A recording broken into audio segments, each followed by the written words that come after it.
Please welcome to the stage Ann Oxrider, Bank of America.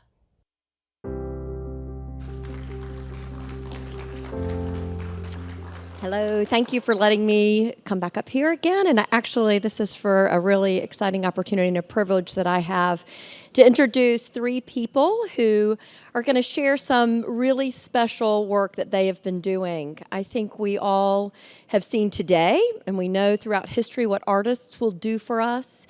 They will reflect what's happening in culture. They'll give us inspiration. They'll give us things to talk about. My goodness, we've had so much to talk about over the course of the last day and a half. These filmmakers, Chris Ewers, Erik Ewers, and David Bilstein, have done exactly what we've seen over the last couple days of how stories can have such a positive impact on affecting and impacting change. They are the producers, the filmmakers who created Hiding in Plain Sight, Youth Mental Illness. It is a two-part film that premiered a year ago. I'll give a little plug. It's still available on Amazon Prime and pbs.org. It was a film that created an opportunity for all of us to see and understand the challenges that our youth experience when they are suffering from mental illness. The conversation we just had highlights the importance of focusing on that, and this movie was an excellent example of creating that movement for us to focus on what they discussed and what Amy led just a moment ago. Well, they're at it again, and these gentlemen are on their way to create a sequel focused on adult mental illness and mental health. I think you're going to find it is as inspirational as the film was on youth mental health.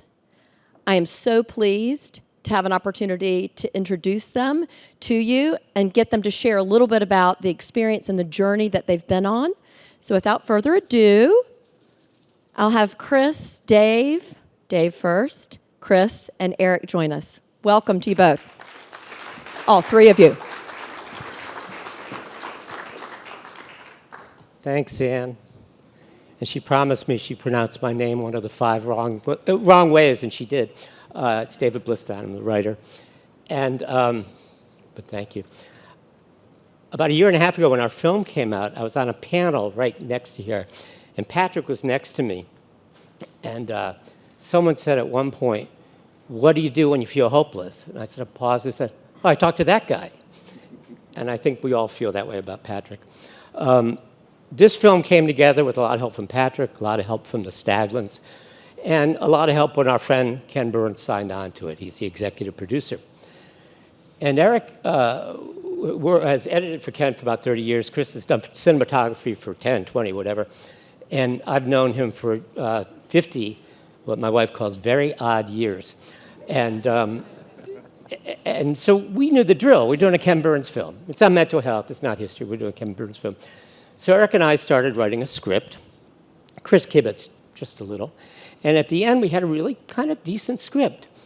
And we interviewed some experts, and we just figured the way that the kids would serve as like talking heads doing Ken's films. And then we interviewed the first kid. We said, "Gee, they talked about suicide ideation way better than we did."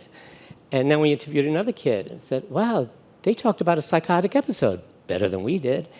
And that kid talked about cutting better than we did. And that kid talked about therapy better than we did. So this is not a film we're writing. This is a film that the kids are writing. And so at the end, the kids ended up writing, we choreographed it, a film about the personal experience of mental health. And they did it in a way that we could all see ourselves in their experiences. So that's what we did. And what was interesting, we're talking about statistics, and because I'm an old hippie from Vermont, when I hear the word metrics, I freeze. You know, all those words just make me crazy. But I was thinking like Patrick, 90%, come on, you're kidding, you're dreaming. And then I started thinking about the kids we interviewed, and I realized, gee, about 90% of them are better than when we met them. And that's not us, but they had the courage to speak out, and people listened to them. And that's what we're doing in these films. We're giving people the space to speak out and for people to listen. And you're going to see your work come to fruition, man.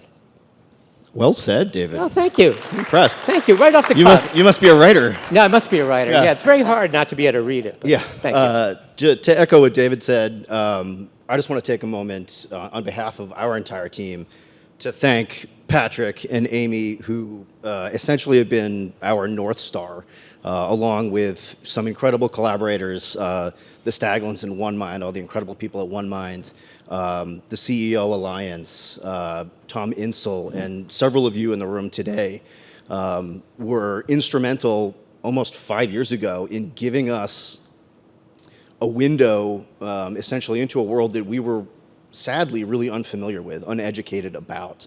And since then, it's turned into a mission for us. Not surprising, I'm sure, to anybody here.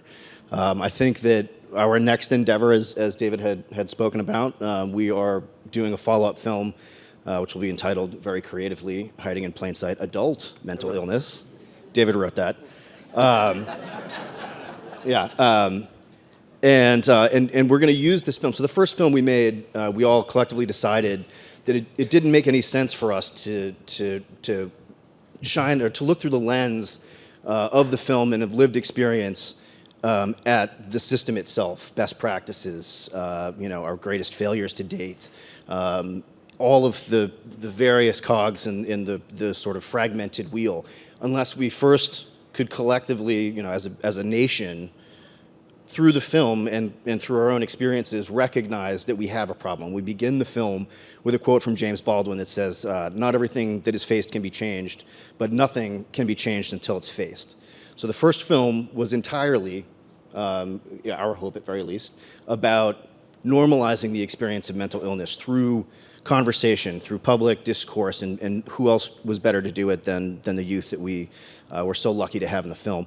This next film, we are going to apply the same ideas and use the lived experience of adults across the widest of spectrums to examine our system, to help use the platform that we have to tell all of your collective stories and how they relate to adults in our country. We're here because we're also going to be telling your story, the story of the mental health care system and the efforts that are being made to fix it, to make it work for the American people. I'd like to steal a quote like Lisa Daly said earlier. My quote that I've used a long time, Patrick's well aware of it because it came from him, is he took me aside way back before we started Hiding in Plain Sight, and he said, "Erik, if I have one piece of advice for you, talk about the bad first. Because if you talk about the good first, no one's going to listen." And we have applied that to our filmmaking, even at the protest of PBS at first. They thought our film was too dark. But you need to appreciate the hardship in order to understand the light. And why am I bringing that up now? Because we have a clip reel, a sneak peek, if you will, at the very earliest phase of our filmmaking process on this adult mental health film. We have just completed a handful of interviews with carefully selected adults who are contributing to this project. They not only talk about themselves, they talk about their career, they talk about their family. They will eventually, in the larger film, they reference it a little bit in this clip that you're going to see. They talk about their experience with the mental health care system. And we're going to use them as the foundation, their lived experience stories in one episode, their experience with mental health care and the system, which will allow us to talk about all of the stuff that you've been talking about in this conference. And then they will also come back and tell us how they wished mental health care should be in the future. And we will talk about science and innovation and technology that One Mind has so graciously introduced us to. And that's pretty much how we're going to go about this film. It's going to be a long journey. It's going to take us at least another year to film. But the important thing is, I wanted to say, come to us.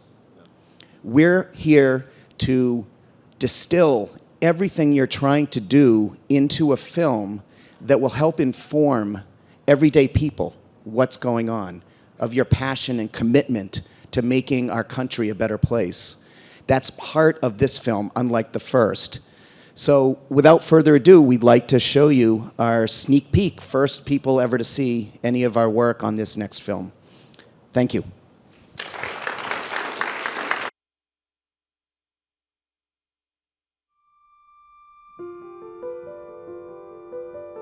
When it came to deciding to be a police officer, oh no, I had no idea what I was getting into. When I started my job as a police officer, I mean, I didn't want to miss anything. After 17 years, you don't even want to go in anymore. That whole decision of joining the military definitely turned out not the way I'd imagined. The reality of being a biracial couple can be very troubling. Growing up, the kids were always sort of stuck. They were too dark to be white and too white to be dark. When Ella went to school, she was one of the youngest in her class. We keep thinking maybe we should have held her back a year, but she decided to go off to college. My father died when I was 9, and seeing my mother as a single parent, I felt I did not want to be the statistic. That angry black woman. I remember going to a traffic fatality accident, and I remember getting out to the scene and looking out there and seeing the body parts and everything else, but when her husband came on scene, he just kept saying, I just talked to her 15 minutes ago. She said to put the oven on 350 degrees. That's what she said just 15 minutes ago. And it just keeps replaying in my head. After a day like that, all you do is wake up and say 350 degrees. I start getting text messages on my phone, and so there's an active shooter at the municipal center, we gotta go. And so the 5 of us go into the offices where there's somebody lying dead, and there's bullet holes all throughout their office. The word deploy meant you lose everything. That's when I started turning to drugs. I built up an addiction, and I slowly started hearing things that maybe other people haven't heard or can't hear. I finally had, this piece of stability where I had the house, the husband, and now we're welcoming our first child. I was extremely depressed, and it was almost immediately suicidal. I hear these voices, and I'll get up, and I'll walk out the front door and go to find them. I'm asking myself, what are you chasing after? What are you trying to find? I was trying to find that I'm not crazy. Ever since I was a little kid, I certainly had thoughts of wanting to die. Every time I went to a suicide or even heard about a suicide, I had the thoughts going through my mind, what was their final ingredient, if you will, that allowed them to take their own life? I felt like I was gonna find my answer. The number of officers that die by their own hand is 3 times that of the officers that are fatally killed in the line of duty. With Ella, a couple years into school, we knew her mood had changed. And I just didn't know what. She was at a fraternity party and she was gang raped. Oh my God, that's what's happened. I had looked for places to get Ella help. Starting to look around, looking at websites, what insurance they take. I couldn't find any place for her to go. The mental health care system in America is pretty broken. A lot of them don't even take insurance. You have all this funding that's sourced here, and the need is here, and it's not meeting the need. You just see this broken machine getting pushed down the road, and people are just slapping Band-Aids. Ella never recovered from the rape. They found Ella passed away in the bedroom. We're part of an infamous club that no parent wants to be a part of, losing their child to suicide. I feel we have a duty to help others not be a part of it. And how do we find a way to do that? We talk about it. We tell people what the tools are. We tell people, give people a reason to live. I've never really talked to you about with anybody other than my family. It took a lot for me to actually to sit in this chair, But I hope it reaches somebody,